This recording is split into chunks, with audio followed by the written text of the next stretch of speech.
Good evening. Thank you so much for joining me for the real Bobby Dirkens previewing the Texas A&M Clemson football game. It's a little bit of a preview, but I really want to talk about more of the Texas A&M players for you, and so you'll know exactly who we're playing. We all know Kellen Mond. I wanted to dive in a little farther. Thank you so much for joining me. Hit the subscribe button and turn on notifications. Even if you don't like me, we do know that you probably love Bobby Dirkens. Bobby Dirkens, of course, will be doing his preview maybe later tonight, maybe tomorrow, but he will give his preview, and that's all we really care about. Tiger Nation's on here. Colby, Cooper, Little C, a bunch of you on here. Will, Rick, it's good to see all of you.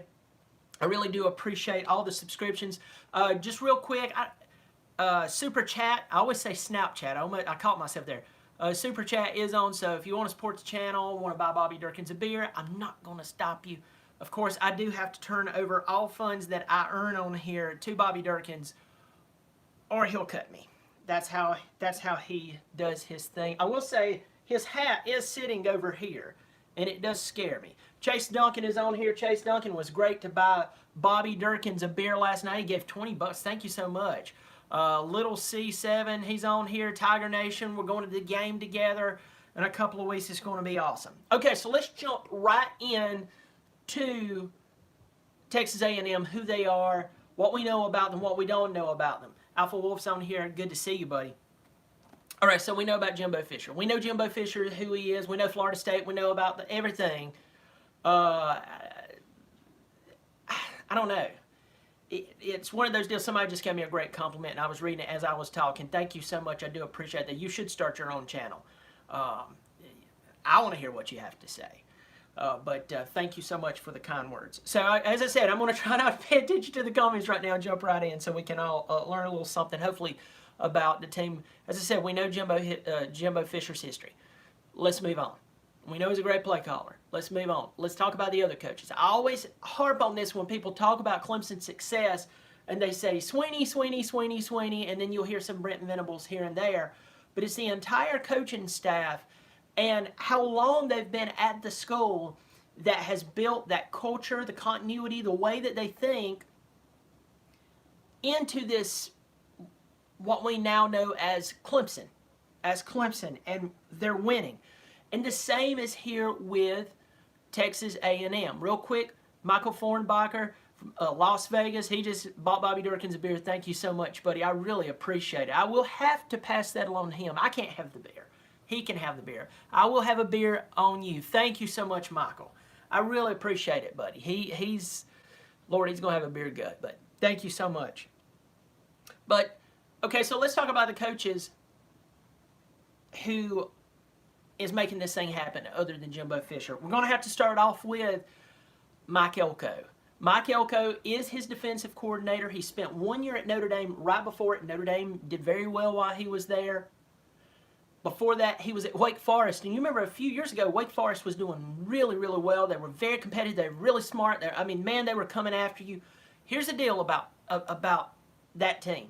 Mike Elko was the defensive coordinator during that time. And at one time, they were like 12th passing defense in the country. And considering, listen to me, considering he was at Wake Forest, or considering that he was at any school, but especially Wake Forest, it tells you how good of a coach Mike Elko really is. Let me tell you this, he has the ability in his coaching to create problems even for our very talented Tigers. I'll get to some of their players in just a moment. Let's move to the offensive coordinator position. Like Clemson, they have two offensive coordinators. They have Darrell Dickey. Darrell Dickey is one of those guys, he knows how to call high-rolling offenses. We know Jimbo has his hands all over the offense, but he has these guys calling the plays. Darrell Dickey, if that name sounds familiar, he was at Memphis calling some crazy plays. They always had a lot of yards. They always had a lot of points they were scoring. It was because of this guy. On the other side of the headset, Jay Graham. If that sounds familiar to you, that's the former Tennessee running back. I think he graduated 2004, somewhere in there, went on, played a little NFL and so on. He was actually with Jimbo Fisher when Florida State won the national championship, in 2013. So, he knows what he's doing. He's calling plays as well. There's the guys who's working for him. Well, let's jump right in also to into their offensive line. To me, this is really, really important. They lost their offensive line coach last year. They lost their offensive line coach last year. Now, of course, look, I know that they've had all summer to work with this team. But then you throw in there that they lost 3 offensive linemen. They lost Eric McCoy. They lost Keaton Sutherland. I didn't say Kiefer Sutherland. Say Keaton Sutherland. And I think his name is Connor Lanphier. I keep blowing it. Anyway, Volunteer Roadshow's on here. It's good to see you, buddy. He's heading to my neck of the woods, actually. We talked today. So I'm glad to... I wish we could get together and I could buy you a subpar cup of coffee. It's good to see the genius, the legendary Volunteer Roadshow. Go check out his channel and subscribe. And I'm actually working with howardsrock.net, and he's actually the founder of the mother site, father site. How would we say that? Either way, he's the one putting it together, and you need to go check out their page, his page as well. And I really appreciate it. He's been a good friend, and that's one thing about me coming on here and do the whole YouTube thing is I've actually met some really, really good people, and he's one of the finest. So I know he's out there driving many, many, many miles. Abbott's on here. It's good to see a lot of you here. So let's recap there, because I was saying hey to everybody. Texas A&M loses their offensive line coach from last year. They lose 3 on the line. Okay, here's who they're excited about, who is going to be playing on the line. Not Jashawn Corbin, it's Ryan McCollum. He's 6'5", he's 305. He's going to play center for them. He's also played some right and left guard. Okay, when we see these big guys, now I will say this, if you're somebody who really knows football, you know that the offensive linemen are extremely intelligent. It takes a lot of skill. It's more than just a bunch of big guys out there just bruising people up while the skill players and the talent do what they do. You know that it's very, very difficult. It's very, very difficult to do what they do because they have to communicate with each other. They have to know who's picking up who if they get double teamed and somebody's shooting a gap. All that bunch of stuff. Very, very intelligent. For this guy to be able to play right and left guard, it's a big deal if he's going to take the place for them at center. So Ryan McCollum definitely going to be playing center for them. A lot of high hopes for him. He's kind of a who's who that only Texas A&M fans would know about. It's Ryan McCollum. So they will have him on the line, but that is really a big deal for us because they lose 3 on the line. We lose our entire defensive line to the NFL, probably one of the greatest, if not the greatest, D-line to ever play in college football. But we all know, if we are who we are, Clemson fans, we know that who we have coming back, and we know that they're outrageous. Lou Patton, the biggest Texas A&M fan I know, just gave $5 and bought Bobby Dirkens a beer. Thank you, my kind friend. Thank you, my kind friend. I'm actually going over your team tonight, man. So hopefully I do a good job. I better be on my A game. Now, when Bobby Dirkens gets on here, Bobby Dirkens can say whatever he wants to. But me, it doesn't matter. It doesn't matter. But thank you so much, Lou Patton. Everybody go check out his site. Go put your site up here again, Lou, for everybody to send a comment board and go visit it. Pigskin Pete is in the house. What? I hope everybody, thoughts and prayers to Pigskin Pete. They're right in the path of this Hurricane Dorian. He's down there in Charleston. So, buddy, we'll keep in touch with you and make sure that you're all right, my friends. So I just want to make sure that you guys are all right. Can't lose my partner in crime. That was kind of morbid, wasn't it? I'm glad everybody's here. So, okay, so let's go ahead and jump more into this Texas A&M team. We know Kellen Mond. We know who he is. I'm just going to touch on this really, really quick. Bleacher Rats. Check out Bleacher Rats with Lou Patton. Check it out. Go check out Bleacher Rats right now. Finish the video. And then go check out Bleacher Rats, my friend. Bo Weevil's on here. Andy Nickus says he's in Charleston. Be careful, my friend. Bo Weevil, I'm glad you're on here. That's one of my favorite names, Bo Weevils. I always check the kids for Bo Weevils. They always laugh. So, somebody's FaceTiming on the other end of my house right now. So if you hear like, it's them. So let's jump right back into this. One thing I talked about, and I shot a video for howardsrock.net, of course, shameless plug, on the running down the hill with Pigskin Pete and Bobby Dirkens. We shot that video yesterday, and it's going to be up on the site. Go on there, subscribe. It is amazing. We got some great content going up there. But I was telling Pigskin Pete, and I was telling the viewers of that show something that I will share with you, and hopefully it'll wet your whistle. You'll go over and you'll subscribe because it's awesome. I'm not trying to get you to subscribe because I want you to subscribe. I want you to go over there and get the content because it's really good stuff. But one thing I was looking at is Kellen Mond, one game, he will look amazing. Like when he threw for, what, 430 against Clemson? That was amazing. He did that against that defense. And I know that we had problems with the secondary. I get it, okay? I get it. But still, he did it. So, with all of that said, you go into other games, and I did a highlight video on Kellen Mond, and one thing that I noticed about him is some games he was just like this. It was just like the entire game was about him. Man, he was killing it. He was tearing it up. I mean, man, he was looking amazing. He was dominant. He was throwing when they shut down his receivers. All of a sudden, he takes off. He's shifting left, right. He's picking up positive yards. He's in fact the only reasons they were in some games. But there was other games that, as I was editing video, Kellen Mond played the game, but it wasn't like he had an impact. Okay, so he's growing. I get that. Today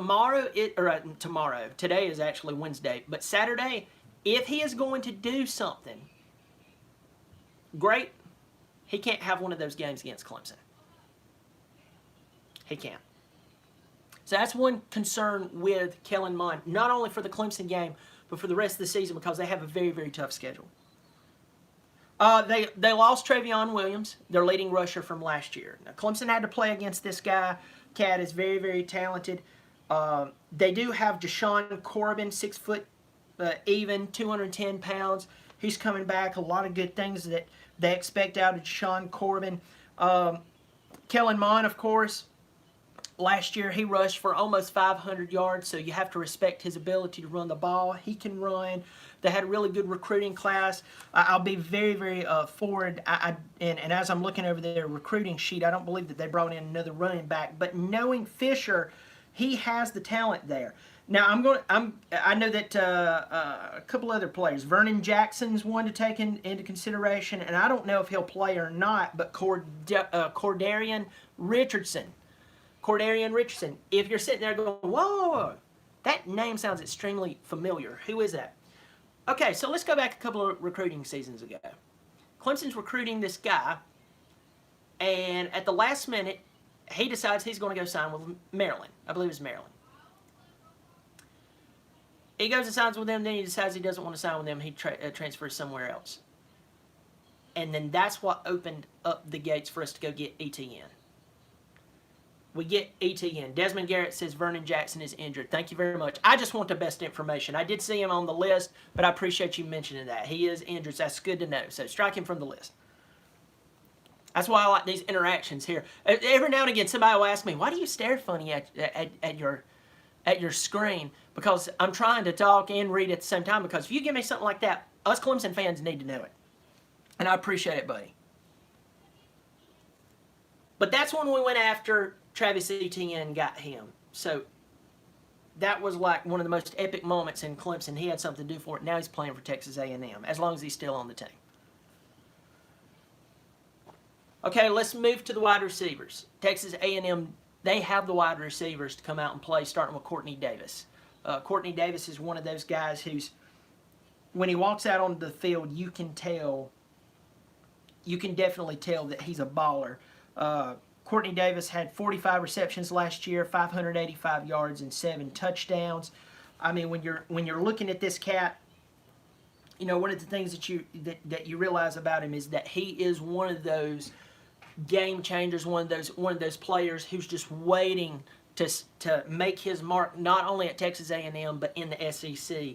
He's a player that Clemson will have to respect in the secondary and on those crossing routes. So we are thin at linebacker, even though we do have experienced players. It's not like there's just true freshmen running out there who's totally clueless. I mean, we've got guys, and I'll get to that in just a second.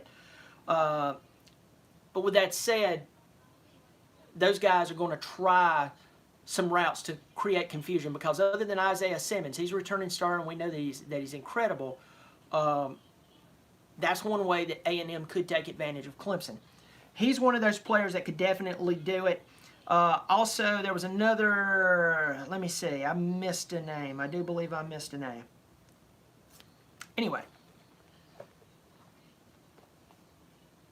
Texas A&M fans, if I miss anybody, you're on the live chat, but by all means, please throw out there another legitimate name. I do see this Jermaine Ospen. I do see him in there, 6'2", about 220, 225 pounds. So that's what they have on the offense.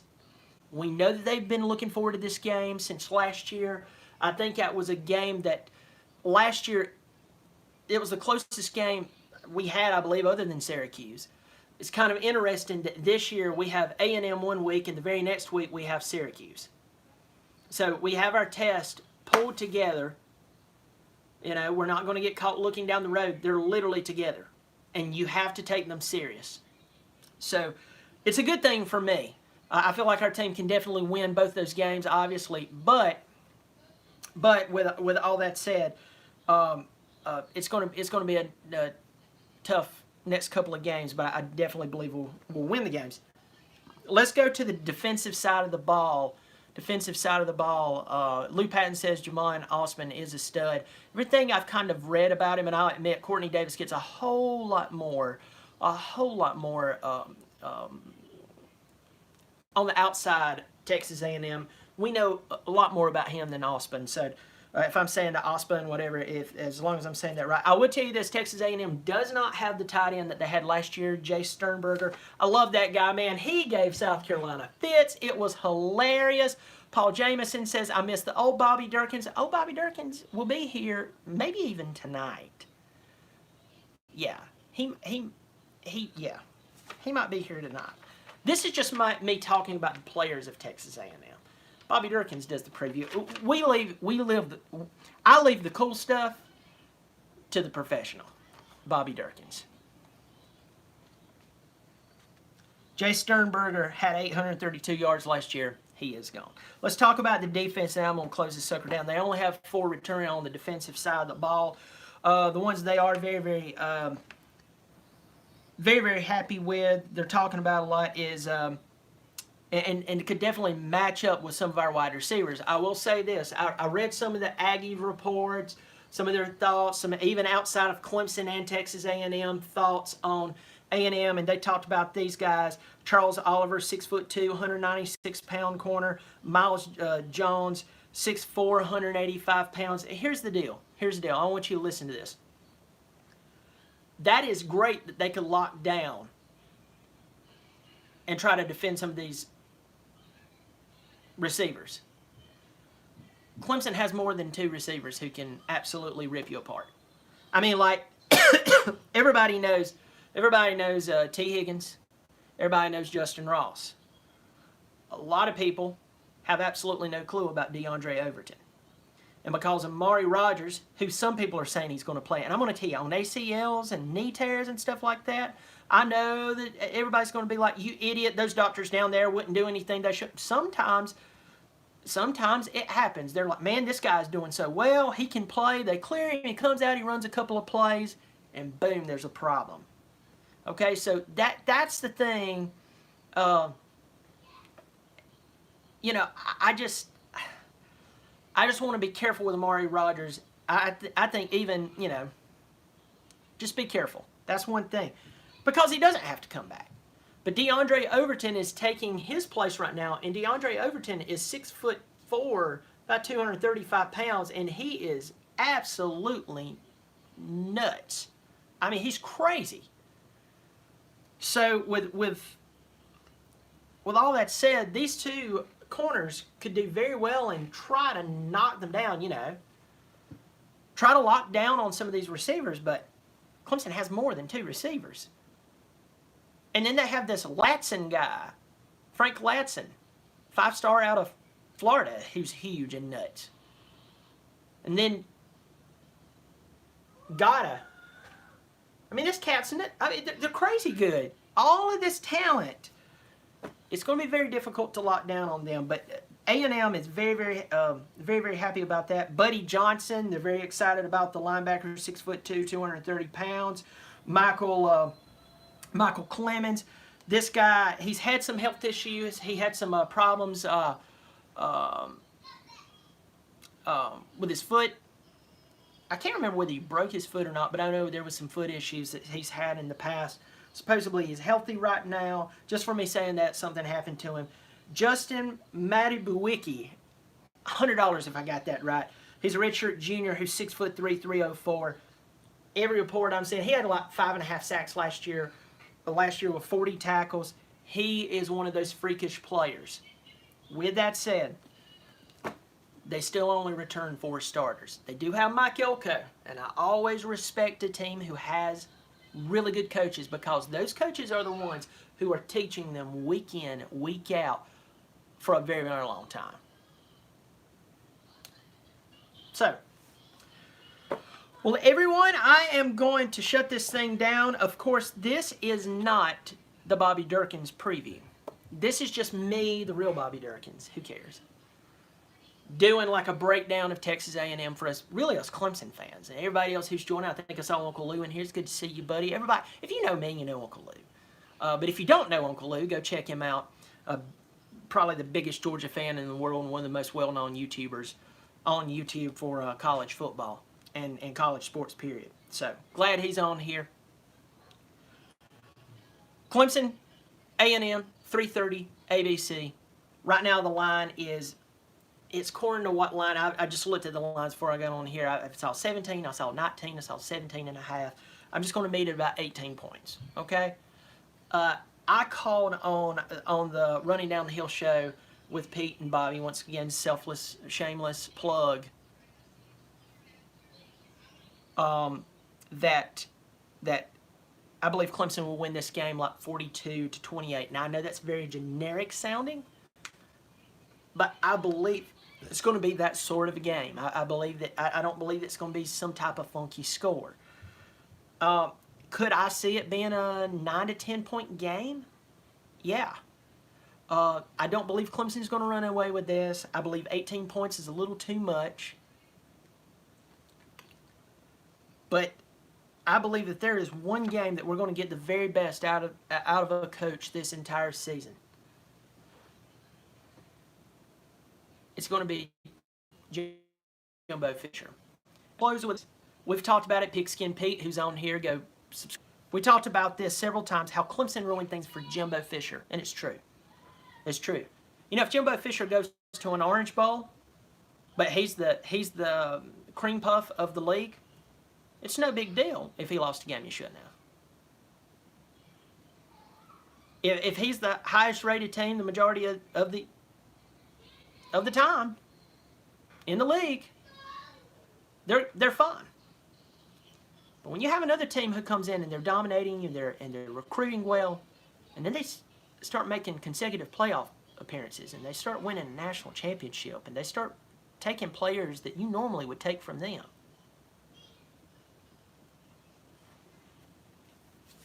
that's what ruins it.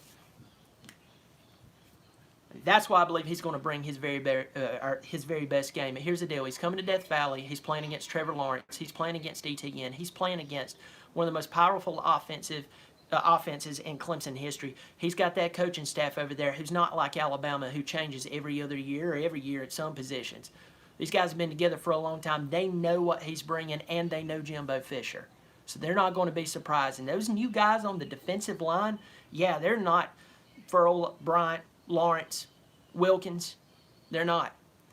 But they are ready, and they're fired up, and they worked with those guys last season. Those guys last season was teaching them all the things that they learned in their 4 years of college, playing football for Clemson against Alabama, against Oklahoma, against Ohio State, against those teams. They're taking that knowledge and they're throwing their arm around Xavier Thomas, going, "Hey, this is what you do. Oh, you know how I need to spin off that cat or throw a forearm at this guy?